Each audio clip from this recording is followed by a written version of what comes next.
in Japan and Brazil through a traveller's eye. So now we were in the previous class we were talking about the bowing, and we will continue the same thing here. The answer for the question that we have seen about bowing, it has not been completed here. So still so many things are there, and we were talking about the mother carrying her baby in a saddle on her back, so it looks as if it is a ceremonious and more condescendingly from a majestic height. And then we were talking about the two conductors in Tokaido line. So this line was between Tokyo and Osaka, where the two conductors, they enter into a carriage. And it is quite theatrical. It creates a kind of, it looks as if it is a theatrical scene, means a dramatic scene here. See how they march to the middle of the coach. What is that? Tokaido line, Tokyo and Osaka. You should remember these lines here. Tokaido line between Tokyo and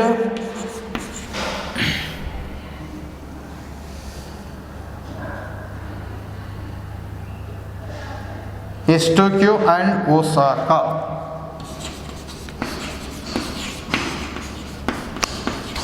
A famous road in Japan, and where two conductors enter into a carriage there, and it looks as if a theatrical one.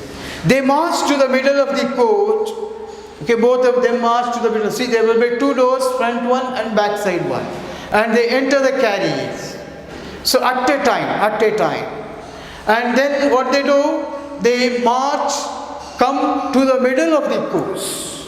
Then what happens here? See how bow ceremoniously in both directions. Bow ceremoniously in both directions, and then start checking the tickets. So they march,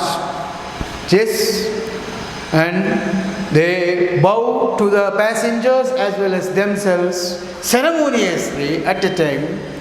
Then they start checking the ticket. So this is how the practice of bowing, even in the public sector, that is in buses too, or the carriages too. Then in one of the parts of Nara, I met a deer. So maybe the author George Mikes have met or gone to visited a zoo in Japan. There he met a deer. See, this is also Nara. He met a deer. Deer there, and this situation is very strange, peculiar, interesting, funny. I bought a pack of food for him. He came up to me, looked into my eyes and bowed deeply. See, once he entered Nara, a zoo, where a deer noticed him, and the author has taken a bag of food there. Then the deer, noticing him, he ran towards him faster, jumping, and it looked into my eyes and bowed deeply. So the deer bows to the author. Why? Let's see. It was no chance a gesture. See, author feels really very attractive or interesting with this here, because it was not what made here or ready made here, or it happened naturally when he visited Nara. It was a proper uncourteous bow. He knows that because it is his experience. That is how he is straightforward. He says that it is proper and courteous bow. Perhaps deer are more imitative than I knew.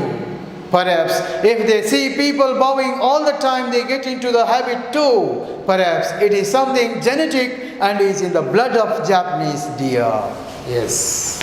The chances of deer becoming genetic.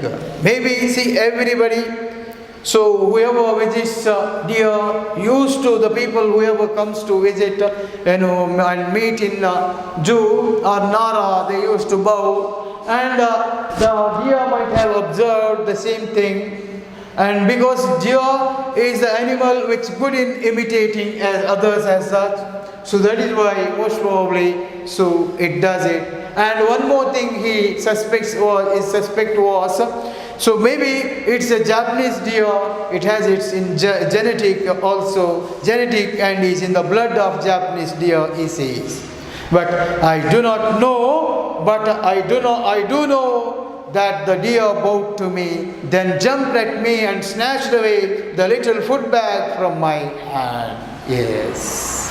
Then after bowing, it jumped towards the author and snatched the bag from his hand away, and it ran out from there. So this is how the author get a strange experience of bowing to him, a deer being bowed to him in the Nara there. And then in this too, the deer was a true Japanese. Yes, in that too, deer was a true Japanese.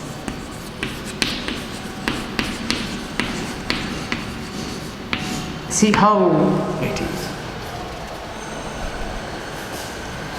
Then you can often see people bowing to each other with ceremonious serenity at bus stops. Okay, in bus stops there is a place, it is overcrowded. There, since it is a bus stop, many people will be waiting to travel to different places there. So it will be a huge population there, people there, and there is a chance of greeting or bowing very much there. So they bow with ceremonious serenity at bus stops there. But listen, after this what happens? As soon as the bus arrives, the bowing gentlemen are transformed into savages. They push each other aside, tread on each other's toes and above, and show their elbows into each other's stomachs. Yes. So till the bus comes, they keep on bowing each other with a ceremonious serenity. But as soon as the bus arrives, they start behaving like savages here. How? They push each other. Okay. The bowing gentlemen transform into savages, they push each other aside, tread on each other's toes, and above show their elbows into each other's stomachs. This is what they transform to when the bus arrives in the bus stand here. So now it is still here we have the answer for. So it's enough for till deer. Okay, true Japanese. Deer looks too Japanese. So it is the answer for the bowing here. The next one, it is different.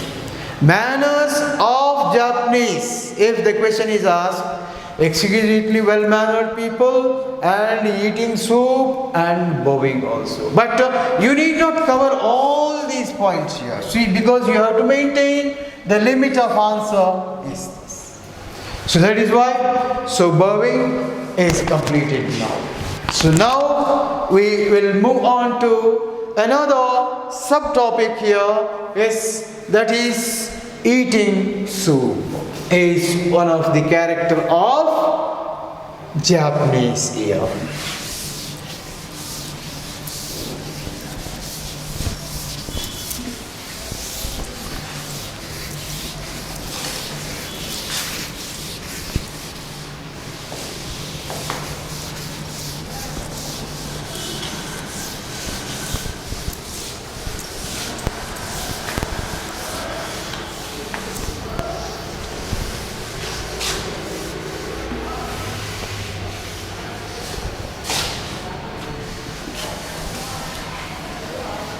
Japanese manners 1, and bowing is 1, and next one is eating soup.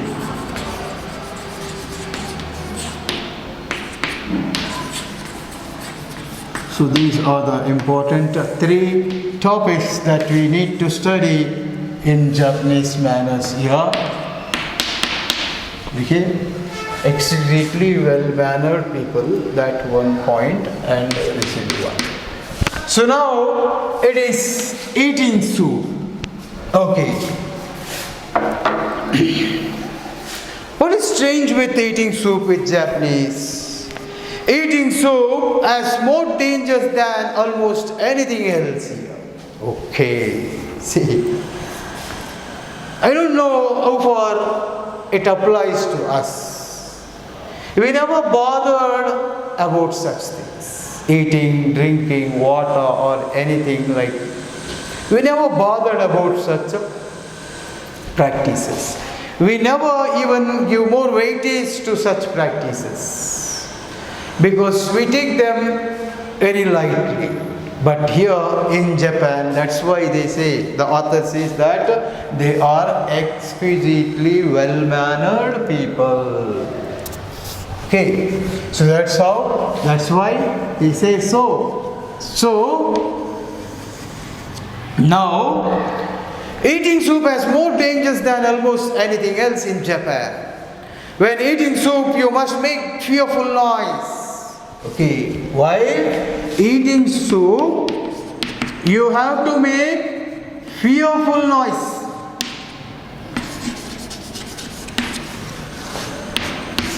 Make fearful noise. And that is the gesture and practice.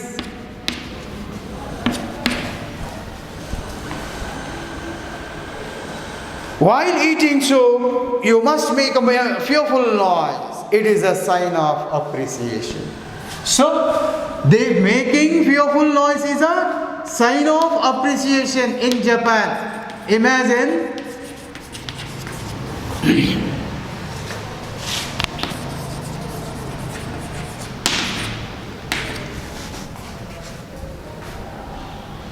If you don't, your hostess will think, what an ill-mannered lout. If not, you will be called as ill-mannered lout.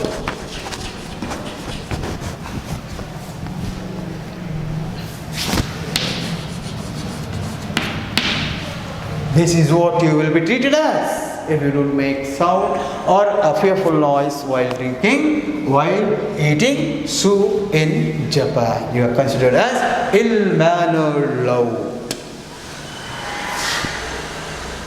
But if you do, she will think, or if you make sound, that is fearful noise, no reasonably well brought up European makes such a disgusting noises even when eating soup, and you will be treated as well brought up European.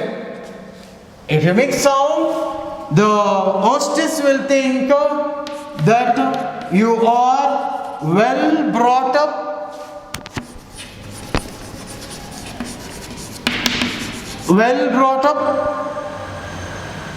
European. So this is how you will be treated as if you make fearful noise while drinking soup in Japan. Yes? What if she no reasonably well brought up European makes such disgusting noises when eating soup? He must be an ill-mannered lout. Or otherwise, if he never considered, so he will be considered as ill-mannered lout. So this is of eating soup. I need not worry much about eating soup here. You can mention that soup, you can mention like eating soup has more dangers than anything else in Japan. So while eating soup, one has to make a fearful noise, otherwise, and it is considered as a sign of appreciation. If you do not make then you will be considered as an ill-mannered lout. And if you make a fearful noise, and you will be treated as a well brought up European, otherwise you are an ill-mannered lout as such. So this is enough as of eating soup is concerned. Okay, so this is about Japanese manners. Japanese manners. And traffic in Brazil. The next subtopic here is this one. Second one, it is second one. And the third one is traffic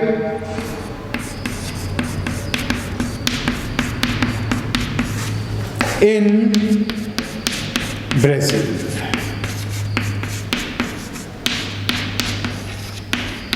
This is one of the subtitle topic in the lesson Japan and Brazil through Traveller'S eye. And you know that the fastest drivers in the world in total are Brazilians, we say. And these people are fond of riding cars faster. So, let's see what Jasmine's experienced when he visited Brazil. And what sort of characters that he find in Brazilians. And what interests him more in Brazil. So, a few of his experiences have been mentioned here in this extract. Traffic in Brazil. Nobody hurries in Brazil. Yes, nobody hurries. They are very quiet, calm and cool people. It does not really matter whether you reach your destination an hour too soon, a day late or not at all. Nobody will bother.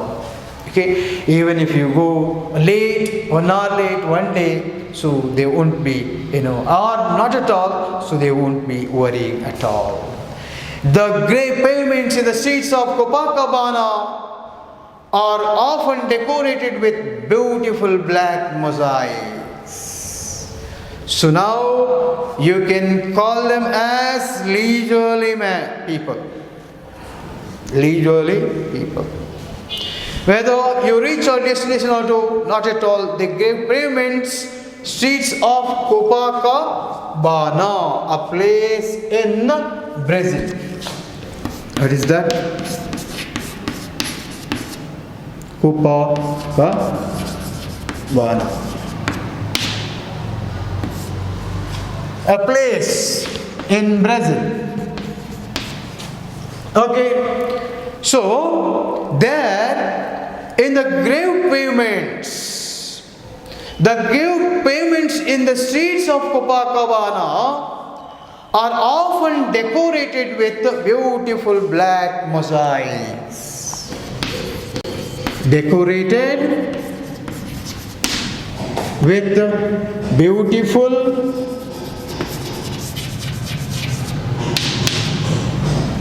black mosaics.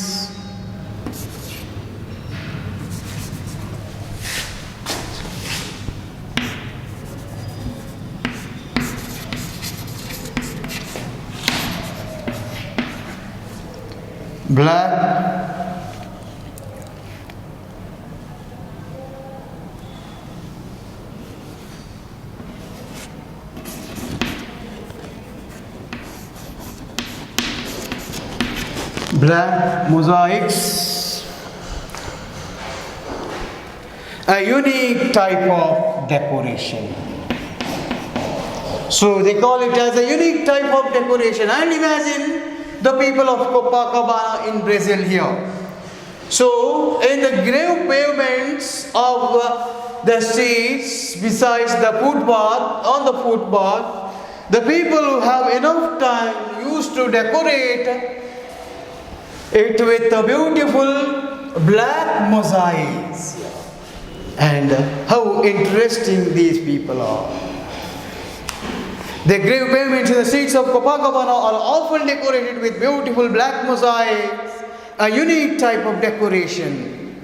Only a people alive to beauty in their surroundings and who have plenty of time for contemplation during their meditative ambulatory exercises would take the trouble to decorate the pavements they walk on. Yes. This is one interesting feature or the practice of the people of the place called Copacabana. Which one? Copacabana. Where? In Brazil. So this is one interesting characteristic feature here. And who will bother about the footpath and the street, which belongs to the public, the government? But here, see the interest of these people in maintaining the cleanliness of the street or the footpath of the roads in this city. Not only just cleaning or grooming that dust and all, but they used to take decorate with the beautiful mosaics. That is very appreciable here. It is not that they clean with brooms and the dust on the footpath. It is more than that here. So that is why the people who are fond of beauty in their surroundings and who are fond of cleanliness and who have plenty of time,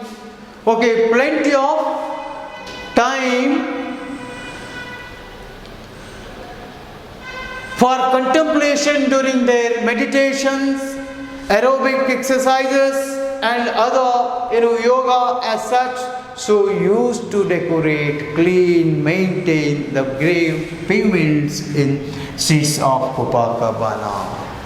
It is one of the interesting and an important practice or skill that these people had.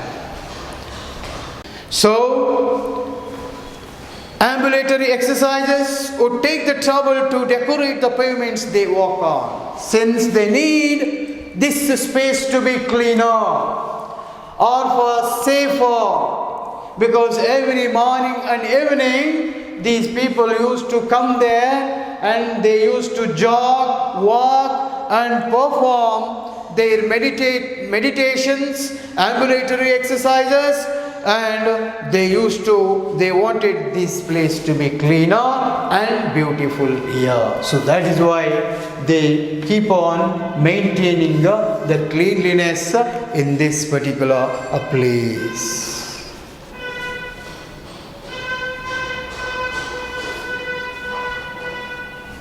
So now, isn't it interesting, students, because how we behave, how we keep our surroundings, our pavements, our footpaths and roads, in the roads. We never ever think of that. It will not come into our mind at all to clean or to make or decorate the footpaths. We never bother. Or else we even make more dirt on the footpaths. We throw the covers, plastics, everything in our footpaths. We eat and throw many skins of some fruits on the footpath as such. We spit wherever we lie, and we do so many other bad things on footpaths as such. We even fail to keep our houses clean in most of the places as such. But look at the people of Brazil here, and especially the people of Copacabana here. So now,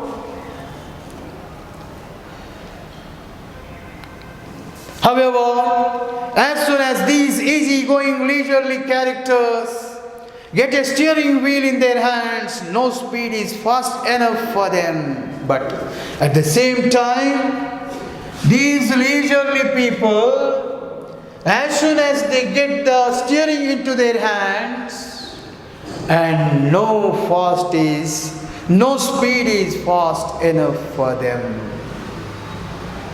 And this is one more strange, peculiar attitude of these people here.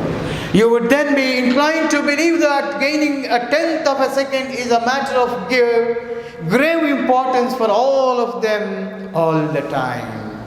So, speed lovers, they ride their cars very faster. No speed is fast enough for them. They never bother anything, but they want to move faster and faster. Every gaining a tenth of a second is a matter of a grave importance for all of them and all the time. So that was one of the different attitude of these people of Copacabana here. Then motor cars are extremely expensive in Brazil, import duties being crippling on murderers. What?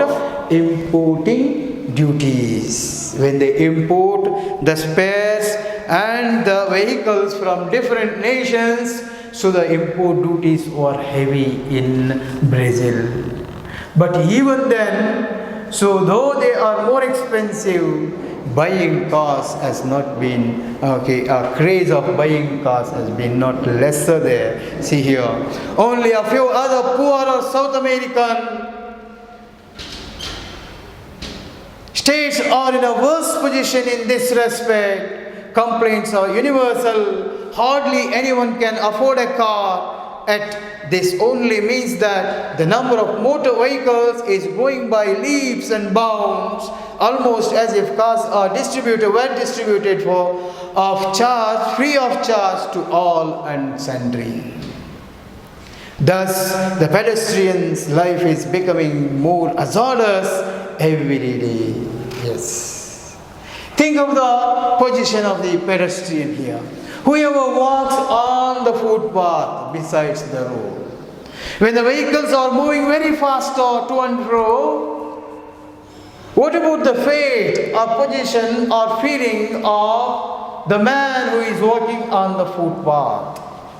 So their life is becoming more and more hazardous every day. And it was difficult for these people here, and very much hazard, and they really expressed their fear in walking in the pavements there. And these are the qualities of the Brazilians, the traffic, practices of these Brazilians here. So now,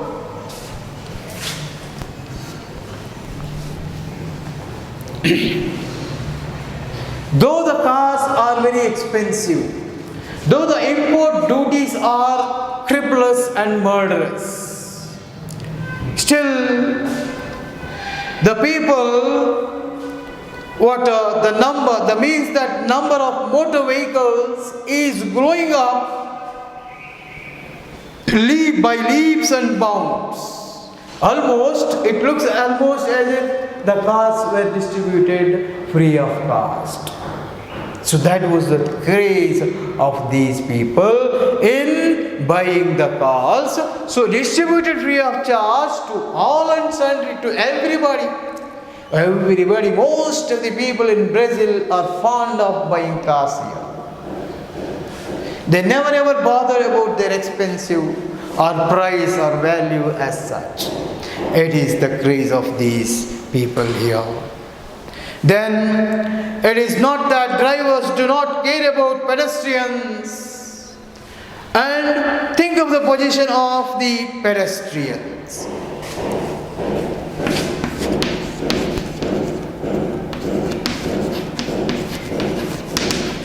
Pedestrian there, who walks on the footpath or the pavement on the roads of Copacabana here. So their life is becoming really more hazardous. Their life is becoming more hazardous every day.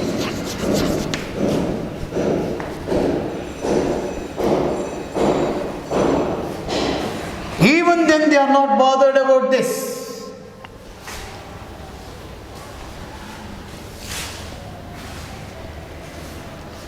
It is not that drivers do not care about pedestrians.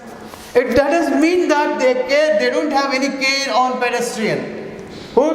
The drivers. It is not that. Because they are fond of that. Since they are fond of speed, it doesn't mean that they are against pedestrians. The drivers are against pedestrians.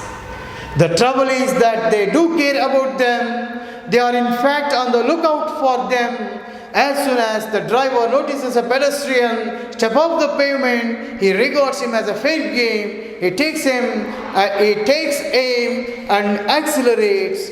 The pedestrian has to jump, leap and run for dear life. Yes, this is how the funny things happens on the roads of Brazil there. So, the war between a pedestrian and the driver is quite funny, humorous in Brazil, on the roads of Copacabana or Brazil there.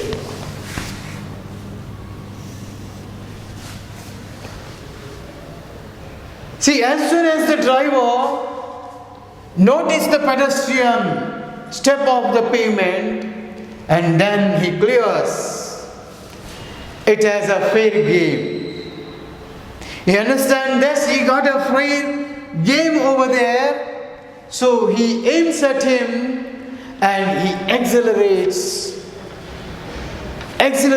towards him. And the pedestrian has to jump, leap and run for dear life. He just aims and he's just making a fun. He never wants to hit him or make an accident there. But for craze, for humor, for fun, they used to make it as a game there, fair game there.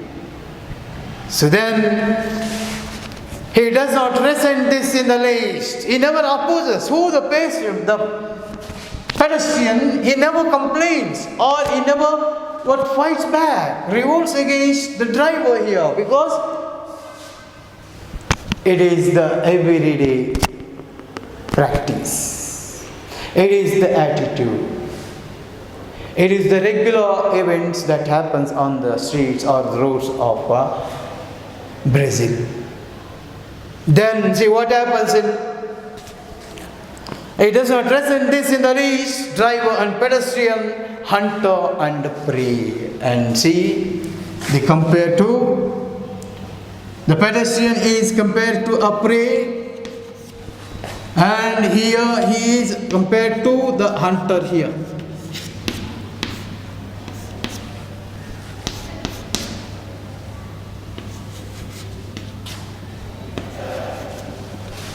Yes.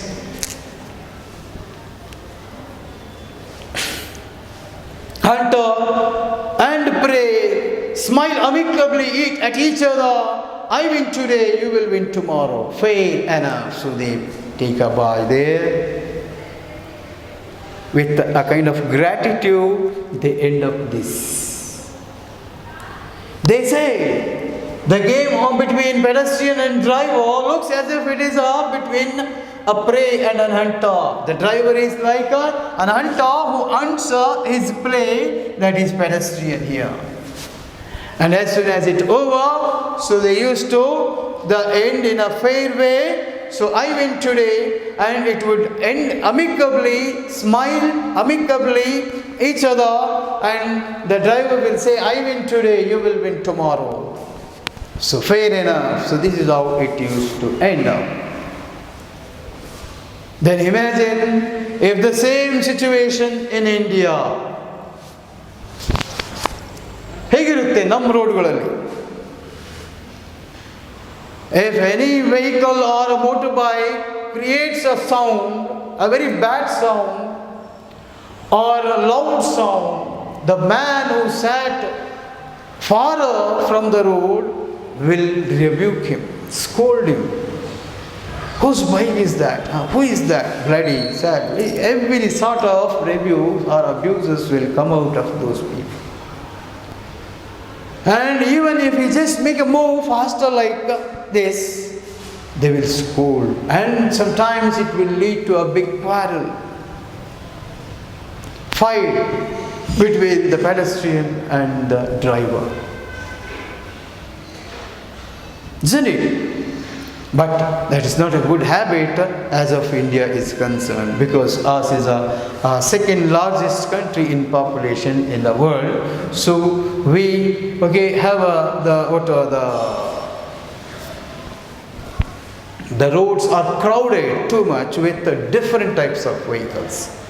We have pedestrians, bicycles, and bullock carts sometimes, children, old people, buses, lorries, trucks, autos, cars, all such things in our roads. But there it's not like that. It is too difficult in India, and we never ever think of such things on Indian roads as such. Our practices, our way is very much different from them. We can't. Then the war between drivers themselves is murderous but good-tempered.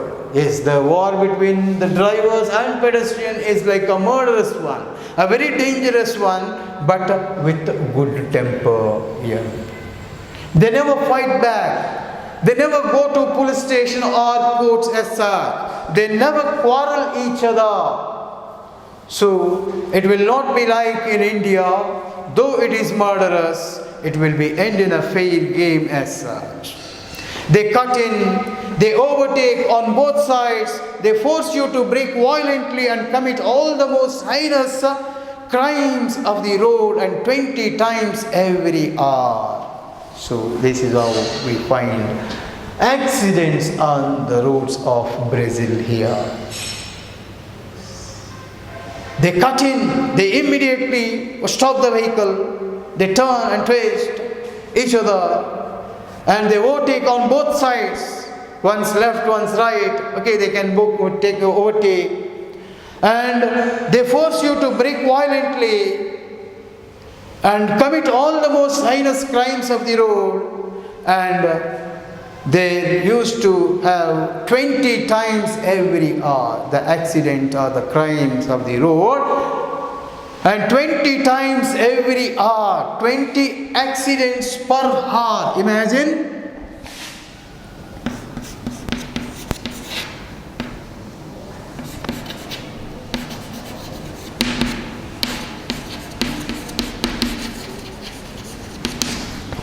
Per hour. 20 accidents means, see how heinous these crimes on the roads of Brazil are. Even then they were not bothered at all. They were not bothered and worried about this, even though 20 accidents per hour it is happening means, you can imagine the situation here. But they smile at you the same time. There is no anger, no hostility, no mad hooting. But at the same time, so the people here are very much well aware of the developments there, and there won't be any anger and no hostility also, and you don't find any mad hooting also. So such is the developments are happening on the streets of the Brazil roads here.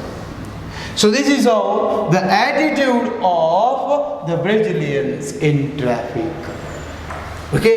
So this is how we find. So now, see, we have completed Travel writing, first part. Okay, first part is travel writing, so that has been completed. And the second part is of Japanese manners here. That is also is completed in this particular chapter. And now the very typical, a strange and a special way of greeting of Japanese is bowing, and we have dealt with and knew what type of bowing is there in Japan as such. And when you come to the last practice, one of the practice of Japanese is eating soup, and we know that how they consider people who eat soup must make fearful noise as such.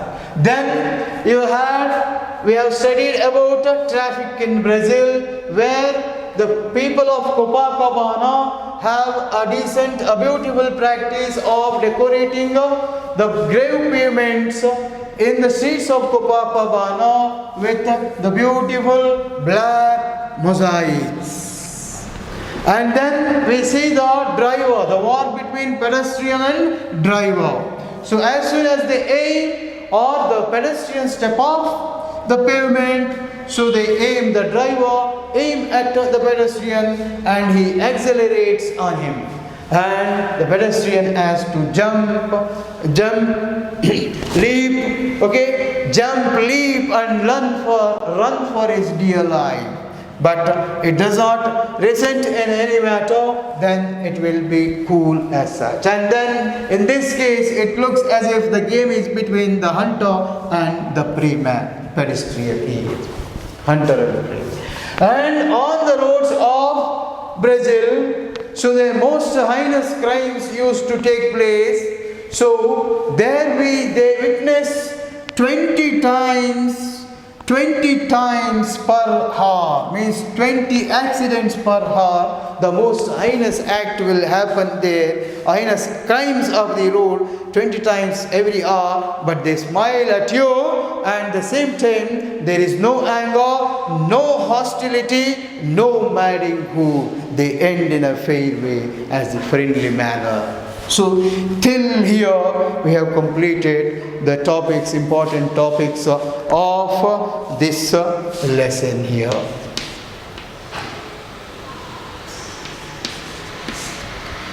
So now, I think we need one more session to complete this here. So we will wind up as of today is concerned. Okay, so read the lesson carefully, so that you should not miss any point here, okay? Because every point is important here.